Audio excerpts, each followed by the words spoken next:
But MTV Australia, MTV, like all the MTV, like TRL, like summer, like the summer splashes. I used to be like looking at Paris Hilton's, she never wore panties. So I would like somehow I make her like bend over in front of everybody, and everybody put their cameras up, and then you see her little snatch. Yeah. She was bad though. She had that glow, when white girls get that She was glow. popping at that time too. I think Kim Kardashian was the one that was like an assistant to her or something like that at the time. Yeah, I mean, I used to hang with Kim, but she was like, it's weird. Like, first time I was with her, I got booked by Abel, who's now known as The Weeknd. What? Yeah, the first time I was in Canada, I got booked by Cash XO that runs XO. Cash XO, yeah. Cash brought me, Kim Kardashian, some random EDM club. That was my first time in Canada, and I met Belly. Belly was the artist. He was the big guy. But then I had to go to their warehouse because back then I think Canada would give loans for people starting labels and shit. And that's where I met The Weeknd. And The Weeknd was not even like, he just was like thinking about singing or whatever. But we're like, yo, are you happy we brought you to Canada? It's my first time in Canada.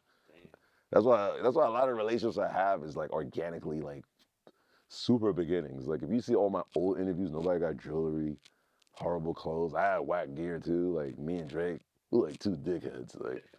Like Nicki Minaj, like she did not look like that. Like I have all these old videos. I don't even think they want me to put it out. I don't want to put it out because I look like a dick. 8XTs and all this.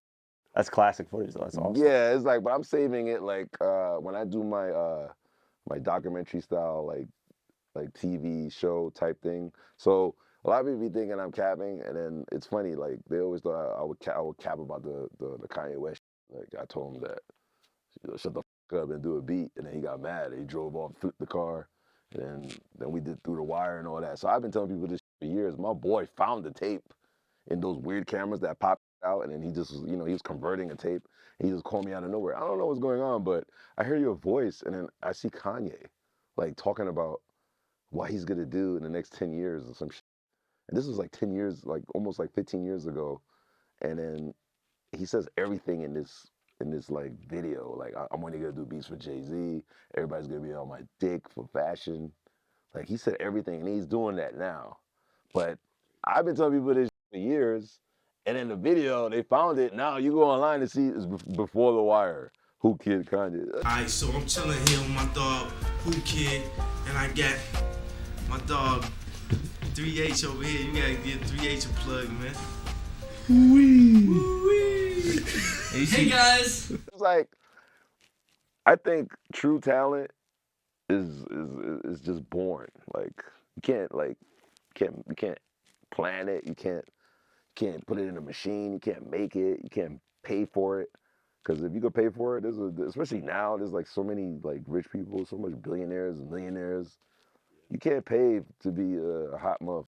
Like, yeah, you can't do it. So if you don't got guys like me or any like like the Clues or I don't know, anybody that's like doing in music, if you don't have them, you just can't do it. Not necessarily just me, but you need somebody like that understands the music. You just because I know a lot of people I know a billionaire that got a daughter, can't blow the daughter up.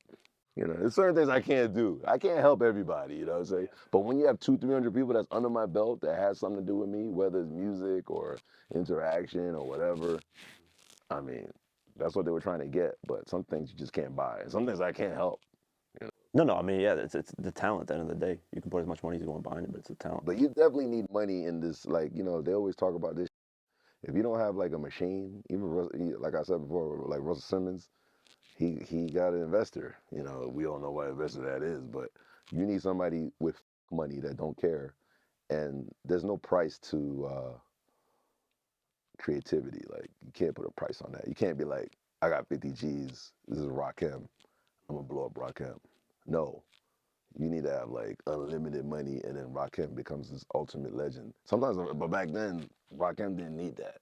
So have you seen? That's actually interesting. Have you seen an artist that you saw was trying to blow up, but then when money got pushed to them, you don't have to name it if you don't want to, but just like. I mean, I don't have the name, but people know. You could tell. Like some people, like if you push like a freestyle, and the freestyle got like 200 million views, and come on, man, it's not even a song. but that person blows up from a freestyle, you know what I'm talking about. So that blows up from the South. That that shit blows the fuck up. What more do you need to do? Now you're in the system. You paid to push it in there. You know. They always talk about like the rumor about Bieber paid for like fake views, but at the end of the day, I believe the fake it till you make it, but you gotta fake it where you have the talent, where it comes back to you and you really have the talent. You can't be totally faked out.